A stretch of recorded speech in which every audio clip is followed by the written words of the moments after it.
Welcome to the Good, the Bad, and the Weird podcast spotlights. I'm Nico. And I'm Chris. And today, on our very special superhero episode, as we're continuing, we have swinging in from Jersey, our friendly neighborhood Kalloth. Welcome in, Cal. Thanks for being with us. Love that intro, and glad to be here as always, Nacho. Good to be back. Anytime. Yeah, we've known each other for a few years now. We've talked about doing this movie multiple times, or this trilogy multiple times. So we're trying a little something different out, listeners. So this is going to be broken up into 3 parts. So three easily digestible chunks. Hopefully. I don't know. So yes, we are doing the Spider-Man trilogy. Cal, I know you are a huge Spider-Man fan. I mean, when I first started watching your streams was you're playing through a Spider-Man game with a Japanese dub. Oh yeah, right. That was that because I came in with a raid because I think Britt had raided into me, and you were one of the people who was chatting, and you just ended up sticking around for the rest of the stream, and it's been almost over 3 years now, or actually about 3-ish years. Right around now is a little later in the month is when we met. Very much so. So it's been a long time coming. Oh, definitely. So before we get into it real quick, I just want to go through the characters and who directed this. Screenplay by David Cope, based on the Marvel Comics by Stan Lee and Steve Ditko. Directed by Sam Raimi. Starring Tobey Maguire as Spider-Man and Peter Parker, William Dafoe as Green Goblin and Norman Osborn, Kirsten Dunst as Mary Jane Watson, and James Franco as Harry Osborn, which I honestly kind of forgot he was in it. I also forget regularly. Same, actually. Also, music for this one was a Danny Elfman one. Oh yeah, right. Yeah, which was kind of a big thing because he did the first 2, and this was during the Danny Elfman craze. So a lot of people were really excited to have him doing music for a big superhero film. Didn't come back for the 3rd one. Yeah, I have some thoughts on the 3rd one, and we all have thoughts on the 3rd one. Oh, we all do. Believe me. But the first one, man, what a movie to get you hooked on Spider-Man, huh? Yeah, Cal, what were your feelings rewatching the Spider-Man? So, what I liked about it, or what I noticed, was it was a lot more cheesy than I remembered, but I think that works to its charm really well.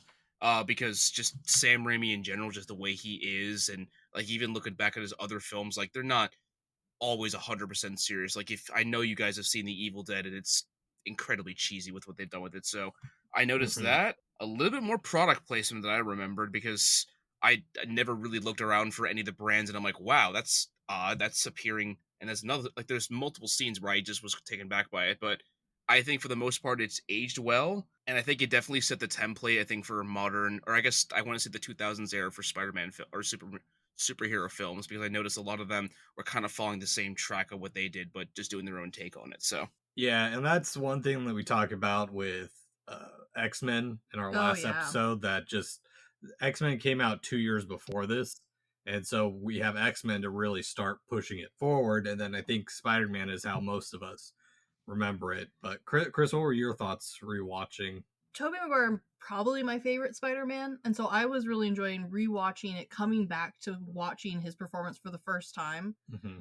I do agree. Watching it with a critical eye did change a little bit as opposed to just watching it for the funsies of it, because it's 2002 this comes out, so yeah, the product placement was a little bit more heavy-handed than I remember. I also remember when this came out, I didn't care that I was like, oh, Tobey Maguire's a cute guy, I can see it. And now rewatching, I'm like, yeah, he does not look like a high school kid in any way, shape, or form. He was 28 when they filmed it. It really shows. And it's gotten worse as we've all gotten older. We say that, but Kirsten Dunst turned 18 on the filming of the backyard scene after the fight with her dad. Oh yeah, that's so right. We did have teenagers, high school age seniors in this movie. We did. It just wasn't Toby. Oh man. And I think part of it is because we've gotten really good in more recent years with using CGI to kind of age down an actor if we need to, or just really playing into it with the "Hello, my fellow teens" sort of idea. Mm-hmm. This one was before that sort of concept, and so they just were like, "Oh, no one will notice." And it's so heavy-handed too with extra corny superheroisms. which I'm now realizing that I really love and I kind of missed from a lot of these more serious superhero films that have come out more recently. Well, and it's interesting you say serious because before going into this, I hadn't watched these movies in probably a good decade, but it does try and start off actually seriously, like the little bit of narrative that he does at the beginning. I mean, you see that what they did in X-Men, so I can see why they copied that for this. But he goes along this line, my story, well, it ain't for the faint of heart. And it's like, Jesus Christ, it's such a cheesy line. It's like, what was that trend where it was this is my mom and this is my dad and this is how I started. This is the most millennial cringe movie I think in a long time, but in the best way. And I think that's why like our generation loves this movie specifically, because I've talked to people either older than me or younger than me, and they just don't have the same, I want to say, love and appreciation for it, but that's really what it is. Because there's just this, maybe it's nostalgia, maybe it's because we all grew up watching it, but there's just a certain feeling I get with these films that you can't really get with much other films past that I felt. But well, and I think part of it is that the movie does start off as an edgy teenage drama for the first 30 minutes of its run. Oh yeah, and I love that we try and also play into a bunch of the stereotypical teenage stuff while also simultaneously trying to do every superhero thing possible.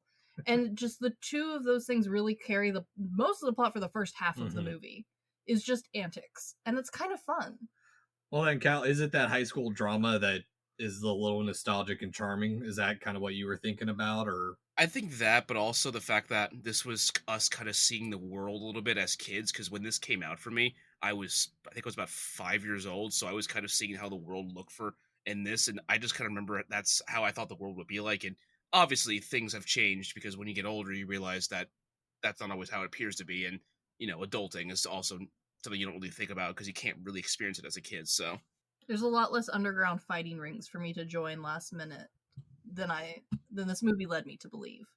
I might have seen Alien before this movie. I mean, probably. We've talked about how your chronological order of things was wrong. I rewatched The Sixth Sense yesterday, it got me thinking about this again. Mm-hmm. I watched The Sixth Sense probably around the time I watched Alien and Spider-Man, and I was only like a year or two older than what the kid is supposed to be in The Sixth Sense. Yeah, The Sixth Sense is a really like that one. I think most people from the cover were like, "No, I don't think for children." I mean, hell, we watched Signs. We did. But Spider-Man, I think this was also pre a lot of superhero films being like adult and edgy, which makes sense, right? Like that's the standard order of movie evolution. However, I think we've reached a point where we crave this level of silly and like hope level superhero where like the end of the day we know Superman is going to win. That I think it's coming back around. The last like 2 or 3 in theater superhero movies I've watched have kind of come back to this sort of montage of like, oh, superhero has corny intro, has a little bit of fun, stuff gets hard. Oh no, will he make it? Of course he will. He's Spider-Man. He's fine. Like, and I like it. It's formulaic, but I think it works. Yeah. Well, and I think that nostalgia does play into it. I mean, it's used as a way to build the character dynamics. I mean, we get Harry and Peter as their outsiders. Even though Harry's rich, he's still an outsider to his dad, but he doesn't fit in with the rest of the high school kids. And I mean, even Mary Jane, when she's she's popular in school, but even in her home, she's a bit of an outsider. True. So you kind of get this like build up of these characters right away before we get into the superhero bit, which I think is very important because like going back to some of the superhero movies I've watched recently, like unfortunately Morbius. Oh God. That doesn't really get into the characters. It's about Morbin right away. And I also think there's a great reason for that. They made this movie knowing that they were going to do a second one before they even started this one. They knew this was going to be at least a 2-parter. It ended up being a 3-parter. It was originally going to be a 5-parter, and that fell through. Shocking. And the reason they knew that is because this movie had been partially in development since 1975. A lot of licensing problems, as Spider-Man does. As all movies. I mean, hell, we looked at X-Men, and that about the same time they'd been wanting to make that into a movie around the 70s. Well, and it makes sense. Spider-Man and X-Men both have had problems with who owns what nonsense. Spider-Man famously has had the most long-lasting who owns what bullshit. And so they finally had the rights, and they're like, we got to crank out as much as we can before someone pulls the carpet from underneath us. And so I like that we have extra room and extra time to kind of really solidify these characters, because they also were pretty confident that they'd have almost the same cast come back for at least the second movie. Okay. So they thought they had a lot of room and time. And they did. They ended up making a 3-part Spider-Man movie, essentially. You have the same 4 characters who show up for 3 movies. That's pretty impressive, honestly. When you're and considering... I know Tobey Maguire got injured, I think, filming prior to the filming the second one, which is why I think Jake Gyllenhaal was supposed to replace it, but that ended up falling through overall. But yeah, that's hard to get all the same cast consistently and watching them just grow as well. So, and unlike Wolverine, where they accidentally locked him into only ever play Wolverine, no one else can do it. Oopsies, all berries. This one, they didn't have anyone hard locked in. There was no contract lock in with like Toby or anyone. They just were assuming that everyone would enjoy working on this and made enough money that they'd do it again. Yeah, I can see that. But I think that is one thing that does keep this movie flowing, is that, or this trilogy flowing in general, is that you have the characters and there's always this little growth between every movie where, like... Absolutely. I mean, to begin with, Peter Parker's relatable. Or maybe is Peter Parker relatable because he is that awkward kid that when we saw him? I think so. I think that's why he's my favorite Spider-Man. And in a way, we could all see part of ourselves in him that we saw as a kid, because whether we want to admit it or not, we were not as cool as we thought we were. We obviously, there was like some moments where we saw ourselves almost a mirror image, like I did, and I'm sure you both did as well. Mm-hmm. Well, and I think that's one thing that this movie also does with that awkwardness, is between the 3 Spider-Mans we've had, American Spider-Mans, live actions we've had. How dare you exclude the others? I'm excluding like the one from the 60s, because there is a Spider-Man movie that came before this from like the 80s. Oh, yeah. There is. And then there's also Japanese Spider-Man, so there are others. Japanese Spider-Man's a national treasure. And that movie, that live action movie they made, that it was pretty bad. I kind of forget it exists most of the time, honestly, because it's one of those things that gets referenced in like memes or jokes. I'm like, oh yeah, that's a thing. That was pretty bad. Yeah. It was. Yeah. So of our modern, I think what this movie did right is it got the nerdy side of Peter Parker, where he does feel like a nerd. Because let's be honest. Oh, yes. 100%. What was the second guy's name? Andrew Garfield. Yeah, he was like a really confident version, which I loved because he felt more like Spider-Man than Peter, but some of his Peter scenes were just, dude, you were way too cool for this. Like, I can't relate to that at all, because you were just... He was way too cool to be Spider-Man. Like, some scenes he really got it down, but overall, like, he felt just way too confident and cool. Mm-hmm. Well, and even then with the, blanking on his name, the new guy. Mm-hmm. Tom Holland. He is this kind of like he's cute nerdy, whereas he is. This one is awkward, uncomfortable nerdy. Yes, and looks it too. Like don't get me wrong. I know you said, oh, he's cute. I don't think he was cute in this movie. He's just this he fits that really awkward nerdy stereotype. No. He was cute in this movie, but in the like, oh, look at him, he plays like, Dungeons and Dragons. Like he's such a dork, but you can't help not love that. Absolutely. Mm-hmm.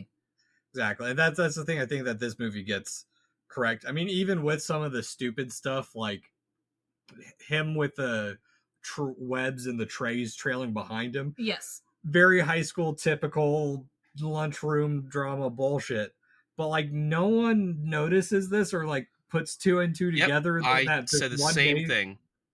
Okay, so this is something I actually recently ran into with a different podcast that was talking about Spider-Man, and they were talking about superheroes in general, and their argument was, how do Spider-Man and especially Superman's neighbors not know they are Spider-Man and Superman? Yep. And there is apparently, and like I love Spider-Man, but I specifically like, honestly, mostly these 3 Spider-Mans, and then I've watched the rest of them. I'm not a comic book reader in general. But I guess that is a running joke in the Spider-Man universe, is that like his neighbors do know that it's him, and they're just like, well, he's bye, Spider-Man, have fun, have a good day at school. He's the neighborhood Spider-Man. He's the neighborhood Spider-Man. Whereas the argument for a more mature superhero is like, oh, you're supposed to get changed before you come home.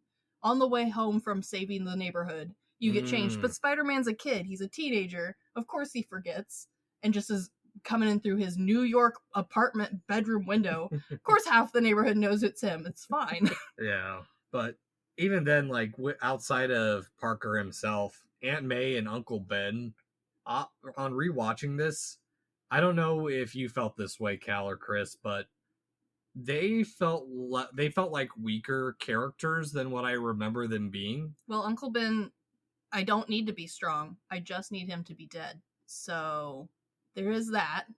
The canon event. Yeah. It's kind of like, do I get to care what, Batman's parents' personalities were? Not really. Yeah, so I agree with that. I definitely was surprised how much little screen time he had, considering I had this expectation in my head that Uncle Ben was more in it.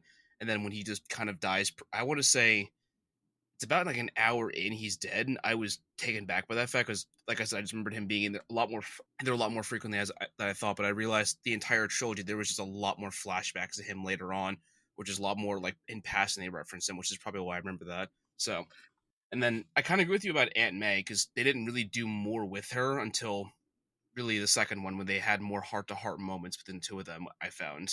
So yeah, and in a way that kind of works in my opinion because it is a movie focused on Peter. It's Peter's story, and at this point he's a senior in high school, so while he's close enough to his aunt and uncle, he's still that teenager that's trying to in a little bit of a way rebel and be cool. Well, he's also getting to that age where, like, he's independent enough, right? Like, he doesn't really need an adult figure in his life to be there all the time. No, it's not like the Tom Holland Spider-Man where he needs Iron Man. Where I call Tom Holland first Spider-Man is baby superheroes training movie. Very much so.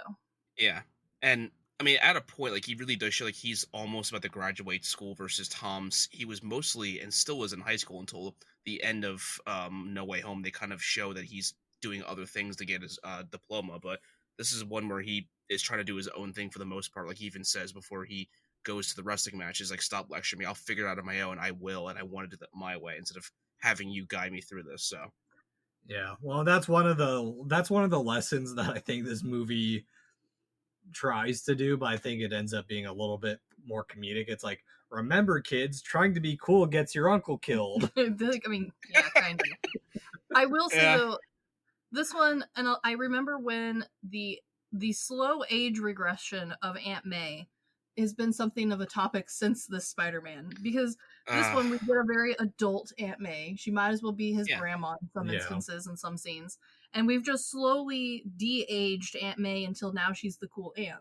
Well, you got to remember, Chris, that when you're marketing these towards the youths, you got to remember, Chris, that back then they would have been MILFs. Now they're just women our age with children. That's true.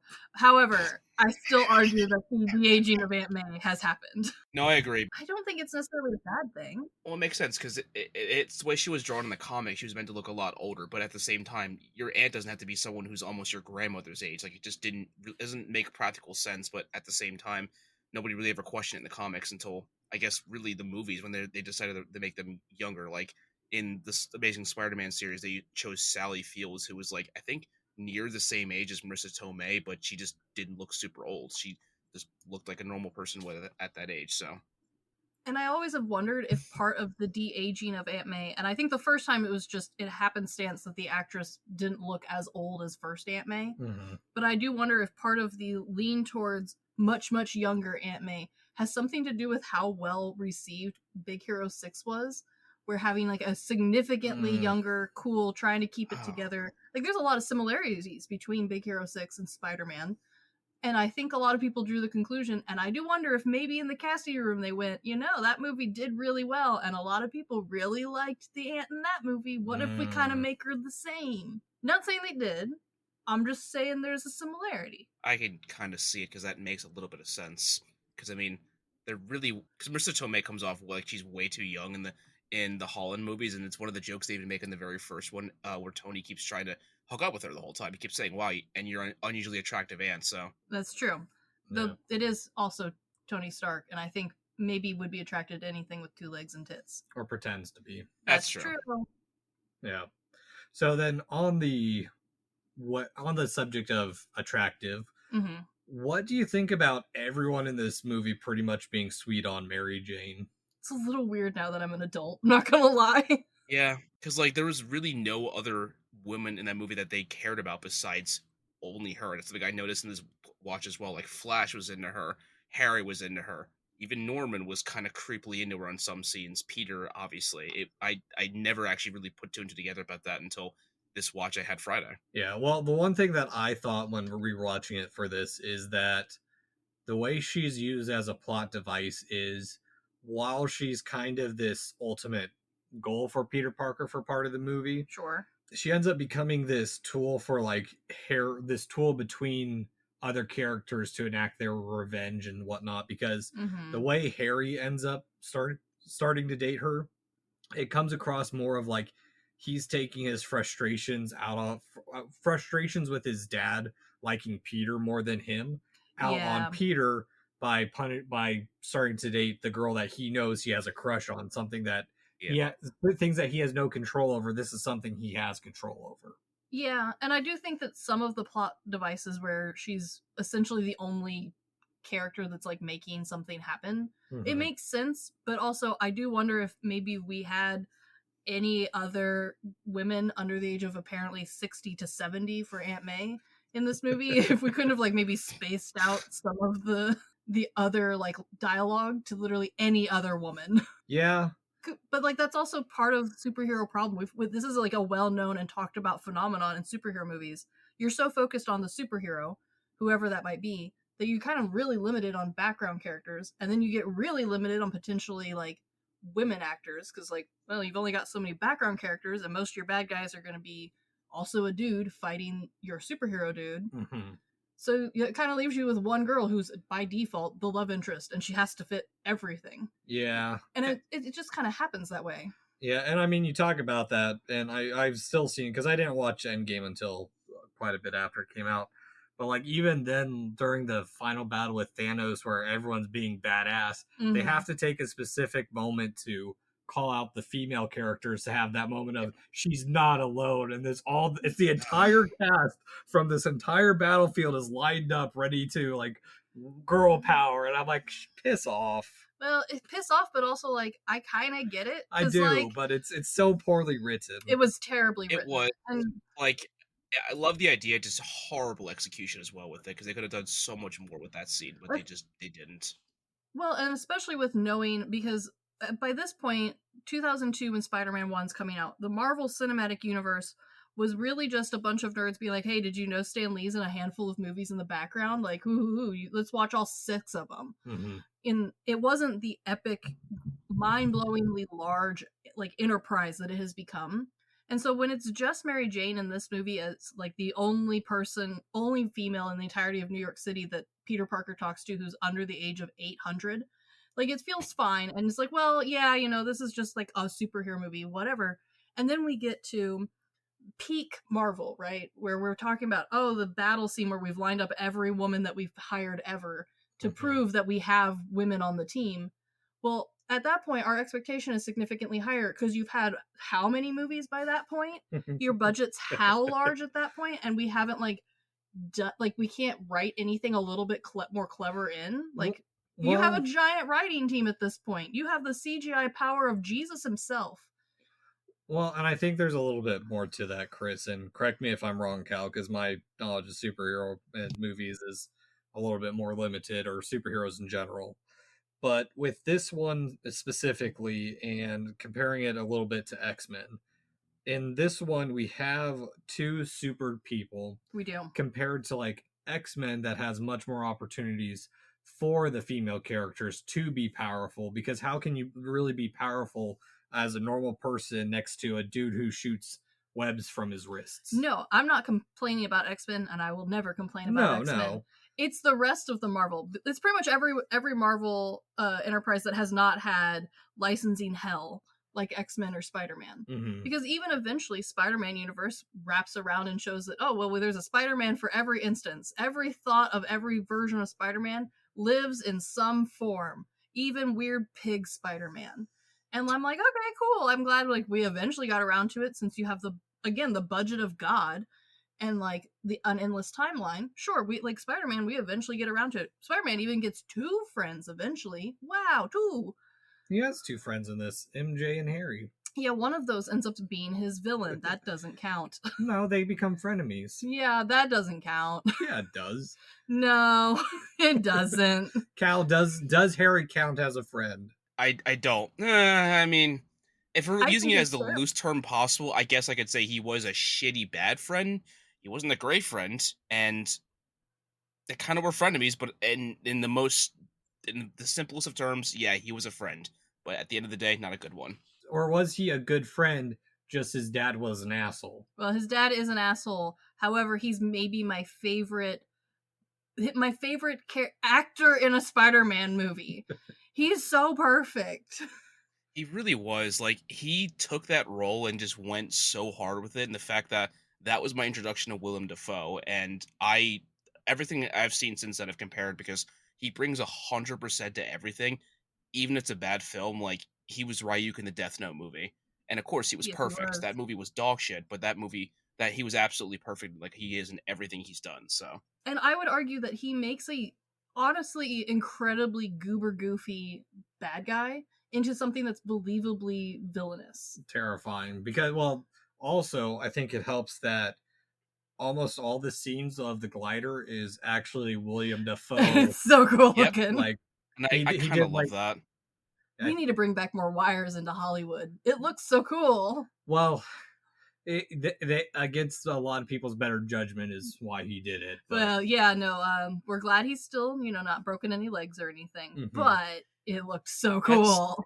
And that's the kind of commitment that he brings to his roles. Like, he even did the same thing with No Way Home. That was one of the conditions. I want to do all my stunts again when I do this, or as much as he possibly can. And it just shows, because Mhm. that, like, all the fight scenes with him on the glider looks really good for the most part. It's held up well, as long as you don't look at their faces, like, really look deep at it, because that's when it starts to show. It's the early 2000s CGI.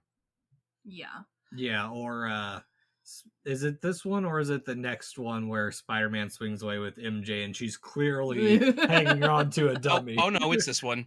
It's this one. Yeah. When somebody pointed that out to me, you can never unsee it, because he's just sitting there like this. Oh, it's so And stiff. it's so, yeah, it's so out of place, and you can't unsee it. But it's those little treats that kind of make these older superhero movies really enjoyable to watch, because it feels like you have more things to Easter egg hunt than just Stan Lee's face. Well, and I think part of what it is too is not just that, it's that the Green Goblin and Norman, the way he becomes a villain is it ends up being something much more personable than the other 2 movies, where, okay, yeah, Peter ends up dating the bad guys, or takes the bad guy's daughter to the prom in the Tom Holland ones. Okay, whatever, that's a fun twist. And then even with Andrew Garfield, like, his villain is just kind of, he's just a bad guy and he's got to stop him. Whereas this is the best one. Norman becomes this kind of morality test for Parker, where he is loosely, I don't think they go into it heavily enough to really make him feel like a fully father character. But it's close. It's very close. Yeah. But the way he pushes Peter Parker and Spider-Man to define him as a hero, I think that's why he stands up so good and so well as the bad guy for this, because he pushes Parker to force either save all these people or one life over the many. It's that meme where it's got someone holding a lever and it's one person on the track or 20 people on the track, and that's exactly what he serves through this entire movie. But he also is like this cautionary tale that could be a reflection of what Peter with his power could have become in his anger, where they've both had these failures in their lives, Peter failing his uncle and Norman failing with his career and his success and his ambitions. Yes, and he does all of it in the stupidest costume with little tiny giggling grenades. He looks like a Power Ranger. Like, he's got goofy ass shoes on. He jingles where he goes. Hell like, yeah. And that is, I think, the brilliance of this Spider-Man. And honestly, I think these first three, and I agree, he's the best of the first three. I would argue all of the villains, but like, he's the strongest of the first three. But part of that genius is he is a bad guy that kids can understand. He looks like a villain, he giggles like a villain, and he markets toys like a villain. And yet he has enough depth and interest that an adult can really sit down and be like, you know, he was actually kind of a terrifying bad guy. And you hate Jim Carrey as the Grinch. I do hate Jim Carrey as the Grinch because he has all those bits. He's greedy. He's jingly. He's a terror. He's kind of right. Kind of is. He's not supposed to die at the end, though. I'm supposed to like the Grinch. That's the whole point of the Grinch movie. This one, I'm to watch the fall of a crazed man. And I think, to your point, it really ties in well with the fact that both of them kind of got their origins the same night, because when Peter went to Oscorp, he went home that night, fell asleep, and he woke up with the powers, versus that same night Norman took the Goblin formula and ended up basically becoming the Green Goblin that same night. So I think, like you've mentioned, like, this is like a good reflection of if he just went down a darker path, he could have easily turned out like Norman instead, because he did have the reason to. He had the push for it. I mean, with the final shot of the carjacker just saying thanks, I thought that it just tied in well with what you were saying, how he just had every reason to go down the darkest path, but he just didn't. Again, just a complete test for who he is as a character, even in his own even in Osmond's death. He proves that he's at his heart a good person and shouldn't go down that route, which, I mean, we see the antithesis of this in the third movie. Very true. Very true. But I like that it leans into like these stories of struggle, living up to expectations and their burdens. I mean, Harry is living under his dad's. That's the thing, is like all these characters have this kind of underarching story of their struggles, where Harry's living with his father's standards, not living up to that. He's always second. And I mean, we see that even more in the second movie of him following in the footsteps.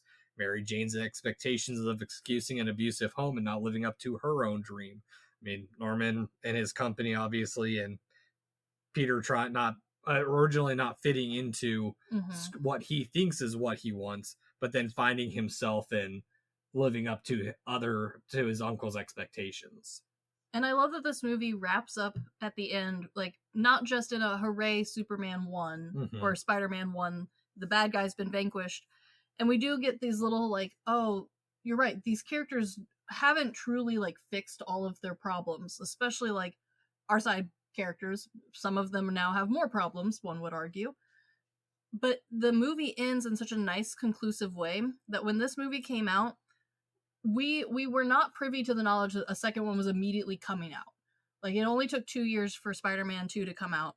We all just kind of assumed that, like a lot of other superhero movies, we'd have to wait 5 to 10 years for another one, and this one was pretty good. We were all really happy with it ending, and we were like, okay, let's continue on. There wasn't that pressure that there is now for, like, okay, that was a good movie, I'll wait a month and there'll be another superhero movie for me to watch.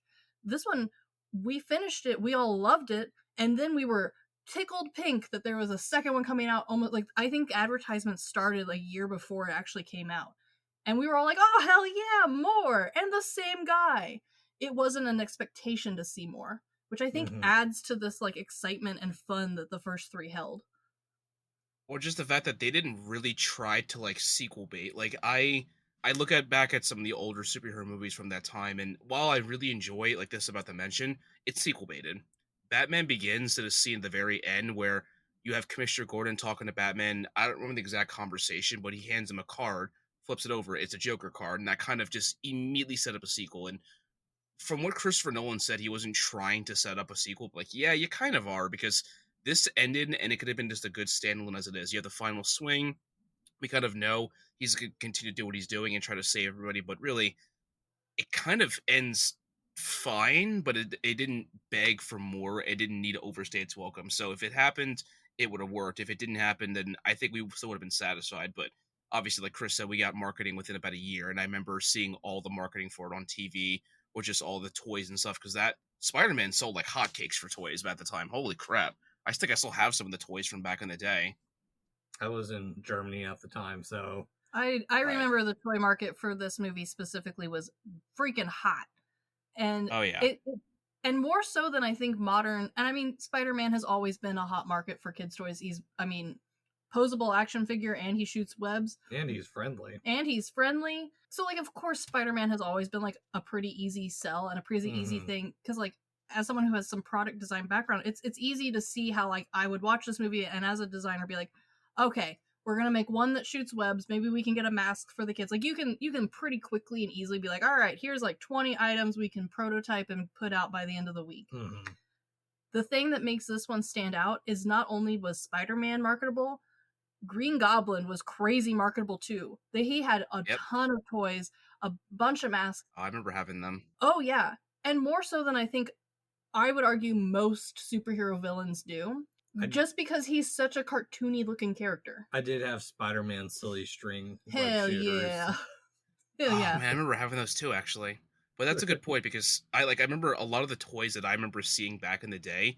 It was the two of them most. It was Spider-Man and Green Goblin, because like you said, he really, like, at the end of the day, when I rewatch it now, I'm like, he has like the vibe of a Power Rangers villain, with the mask, with the exaggerated face. Like you can clearly see his lips moving. Like it gives me such villain of the week Power Ranger energy, especially when even in that scene at the parade, he's like, "We'll meet again, Spider-Man." I'm like, that's such a Power Rangers villain to say to them when you're about to like end the episode, and then you're gonna see like a final scene of them kind of like recovering or whatever. That's just what it reminds me of, and it makes sense. You want to basically exploit it as best you possibly can, because Norman, or Willem Dafoe especially, like I don't think he needed the mask. I think he would have been fine with just maybe a green cloak over his head, like they had in the comics, or like a green cloak. But again, to sell toys, because he was really creepy in No Way Home with his faces, so you can't really sell that, but you can sell the same facial expression pretty well. Because I mean, I took the mask off to see, but people usually take the mask off, so absolutely. Yeah. Well, and on the powers, Cal, which of like the Spider-Mans do you prefer? Do you like the webbing out of the wrists or the canisters? Gadget? Yeah. See, I have a really tough one deciding, because like I've mentioned before, this is like the very first Spider-Man film I saw, so I really love the idea of organic webbing, but at the same time, spiders don't shoot out of their wrists, they shoot out of their butts. So it's one of those things I kind of like, when I think too hard about it, it doesn't work, but at the same time, it does kind of get rid of some of the problems in his fights, because in some of the other versions, he runs out of webs, and he's kind of shit out of luck at that point, so he has to just improvise or go for cartridges. And really, when they explain the science of it in the Amazing Spider-Man, there's just no physical way that could happen. So the short answer is yes, I love the organic webbing, because at the end of the day, it really makes him like a spider, and I think it makes more sense. The web shooters will always have a nostalgic place in my heart, because that's really where he came from. So yeah, I agree with you on that. I personally do like them, but again, like you said, it's kind of a dumb thing to have. But I do like the way he goes through the powers of like he's discovering, as if you're just watching Spider-Man for the first time, you're discovering them with him. But like there are some dumb bits for this movie too, with like him getting bitten in the lab full of genetically altered spiders and not reporting it even after watching this whole or listening to this whole spiel about them. Yeah. And Mary Jane pointing out, hey, there's one missing. Yeah. You know, some say protocol, report, don't hold secrets. Others say, but what if I get superpowers? So that's where I'm at. I'm the latter of that, definitely. But I mean, don't get me wrong, there's rewatching this as an adult, there are some other funny bits of like him yelling Shazam is kind of funny, knowing that there's a superhero named Shazam. Which, granted, the originally was very popular. We were, I think, all too young to enjoy original Shazam. So when Shazam revived, all of our parents who were comic book nerds were like, what do you mean you don't remember Shazam? And I was like, I don't think I was born for Shazam. My parents weren't comic book nerds. Mine weren't either. Brian's, though, are. And so when the new Shazam came out, they're like, what do you mean you haven't seen Shazam? I was like, I didn't know Shazam was a person. So I didn't know he was a kid that got superhero powers by yelling Shazam. I also didn't know he turned into an adult. I thought those were two different people. But there is one thing on rewatching this movie that I have questions on. I might not have answers, but maybe Cal will. No, it's they're pretty dumb like setups, but Well, I have to I do agree. J. Jonah Jameson, arguably the real star of this movie, sure. Top tier has casting. I will say that is honestly probably, and that's probably the best thing or best casting they've ever done, because Yeah. nobody has embodied their characters like as well as he did. Because every scene, every J.K. time I watch it, I fucking die laughing. True. J.K. Simmons is the king of playing the asshole, Absolutely. and I'll have to find the title of the movie again. I can't remember what it is, Cal, but there is a movie out there where it's a guy who is running away from a bad breakup, and he Mhm. ends up getting trapped in a hole in a bathroom, talking to a cosmic god running away from other gods through a glory hole. The god is voiced by J.K. Simmons. That's I need to amazing. watch. I need to watch this film. This sounds like an actual 10 out of 10. It's not a 10 out of 10, but it's entertaining. Truly a one of a kind masterpiece. But what I want back to Spider-Man real quick. Sure. The thing that I have is he's the photographer. Mm-hmm. So while these crimes are taking place, what he has to do Mm-hmm. is he has to get the cameras set up in a position. He doesn't have a remote clicker, so he's got to have them on an automatic system. Time everything perfectly Mm-hmm. to like get the criminal in front, get the shot. So Spider-Man is allowing crimes to happen and last longer than they probably should just to get the picture to pay his bills. He is a menace. So, as we know later in Spider-Man lore, specifically from I think the animated Spider-Man universe, Spider-Man is actually incredibly overpowered and has to constantly pull punches, otherwise he's killing people. You know, something a friendly Spider-Man doesn't do. So, I would believe that he is letting fights go a little long for the shot because he can't properly fight. What are your thoughts on that, Cal? I kind of see both your points, because on one hand, like there's a specific version where Doc Ock took over his body, and one of the things he did was he punched Scorpion, and when that happened, he punched his jaw off, and he even said, "Oh, he's been holding back his entire time. He could have just killed me years ago." And a lot of others said he was taken back by that pretty heavily. So I see your point, because if it was really getting that bad, I'm sure he would just said, "All right, fuck this, just web everybody up." On the other hand, I see your point, because he is kind of letting this happen. Like sometimes he could just be sitting on a rooftop waiting for shit to get really bad. He's like, okay, now I need to step in. However, I think you guys are both missing a point that I've said about this for about 5, 6 years now. He was the true first OnlyFans star, because really at the end of the day, he was taking pictures of himself to put on or to sell. This is really before online was a thing, but technically speaking, he was his OnlyFans star at the end of the day, because he was selling all of his money to, or selling all of his pictures to Jameson. And I mean, he was trying to orchestrate those moments, so which is kind of what an OnlyFans model does. So I'm just saying the similarities are there for sure. Cal, the selfie's been around a lot longer. There's a lot of art photographers who have been doing that for a very, very long time. But Cal's onto something, and I think 2002 Spider-Man would have been a selfie stick owner for sure. Oh, well, in some of the later versions, they made him an influencer for that reason. Like they gave him a phone, they had him do stuff, they had him take pictures with people like that. So I think you are definitely right about that, because they've done it. Yeah. Well, and on that, when we talked about him, the reason he has to hold back powers and whatnot is like for this first movie, there's something that I felt was lacking after watching the subsequent reboots. And while they say it, do you ever feel that Peter in this Spider-Man is ever that friendly neighborhood Spider-Man that he's branded as? See, that's what I love about this Spider-Man. Tobey is, and always will be, even in Spider-Man Mask, the awkwardest teenager to exist. Whereas Andrew's Spider-Man was cool in the mask. He was a cool Spider-Man. He was friendly neighborhood Spider-Man, but then you took the mask off and he wasn't an awkward teen. And eventually we kind of like merged the two together into our newest Spider-Man creation. But I don't know, I find something very charming about Tobey's version of Spider-Man never really being a good superhero. The perfect superhero, I should say.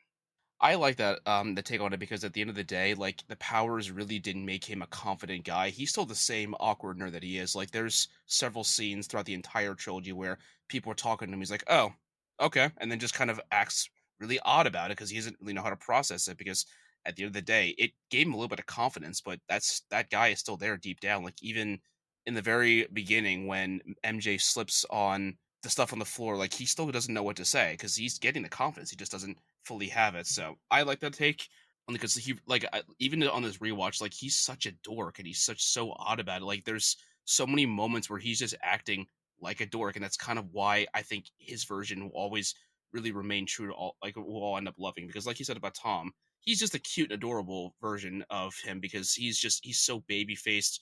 Tom Holland's so young and he just looks so pure, and then Toby's like, oh, like you mentioned, he probably plays D&D. He helps his aunt and uncle with the painting. Like that's just who he seems like. So like he didn't become too confident. So I personally don't see it. I think the movie's too focused on Peter, the growth as a hero, Norman, and his subsequent downfall and their love triangles. It's just Yeah. it just go for me. It's such an awkward transition from this to later on him being this.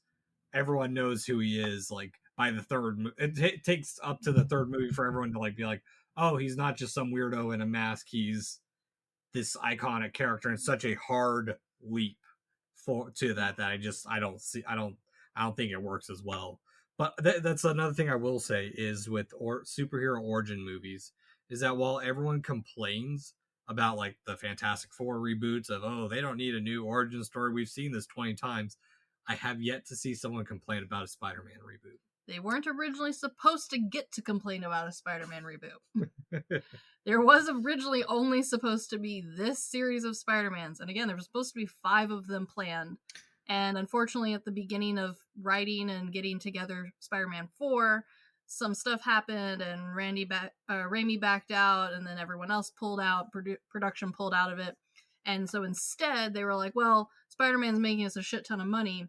Who else wants Spider-Man? And they rebooted the series instead of continuing it on, which kind of worked, but then I think it kind of shot itself in the foot because eventually we got around to Spider-Universe, like where we currently are, and a lot of people now still complain about, man, I've heard Spider-Man's origin stories like 5 times now. Good God. And I kind of get it. It's a lot. Yeah.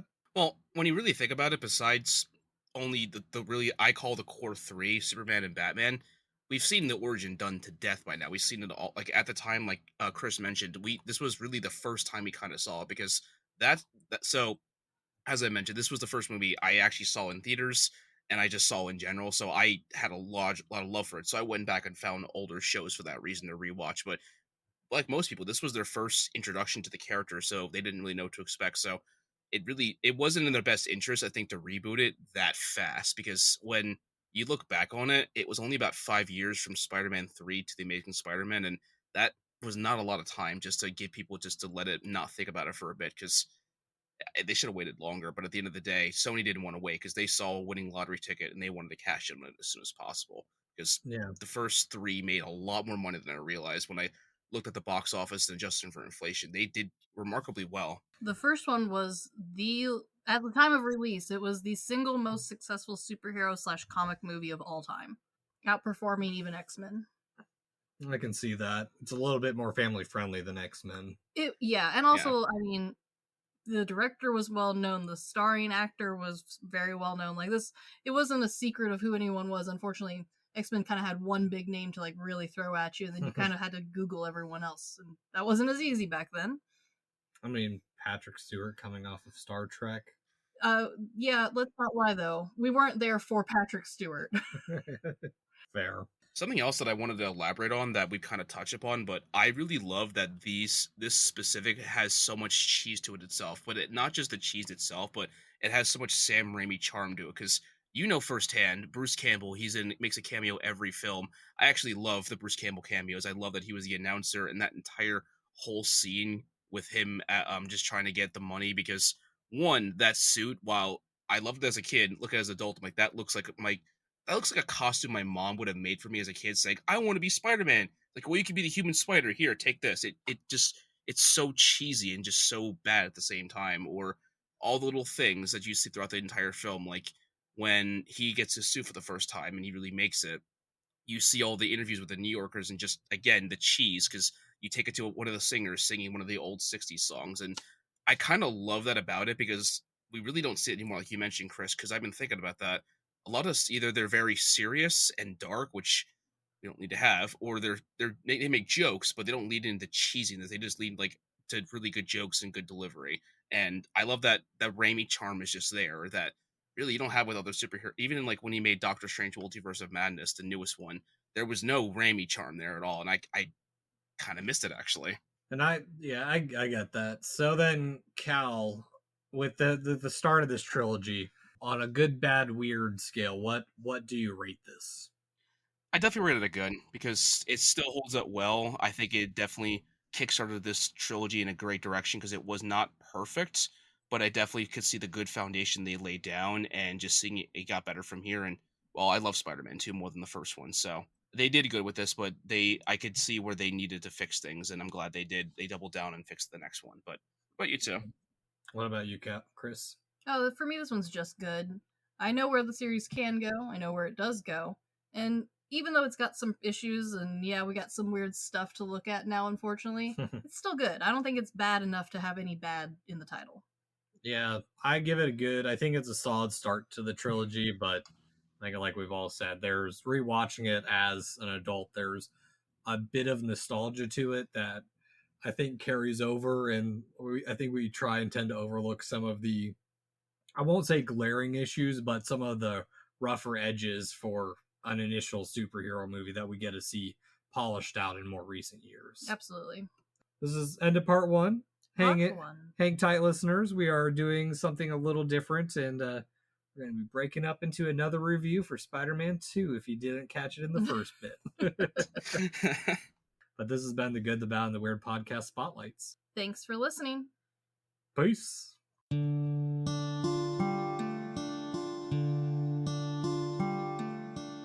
Thank you for stopping by this here town of the good, the bad, and the weird. We appreciate your listenership, and if you want more of our takes in your life, feel free to check us out on social media at the Good, the Bad, and the Weird podcast, or TGTBTW for short. As well, if we missed a fact, your favorite part of a movie, or just have a suggestion and want to reach out and say howdy, feel free to email us at tgtbtwpodcast@gmail.com. And feel free to join our Discord at the Good, the Bad, and the Weird podcast, where we talk about movies, just share random banter here and there. And always check out our podcasters, streamers, or any other content creator we shout out in our episodes. We really appreciate it. And as always, thank you for listening. Peace.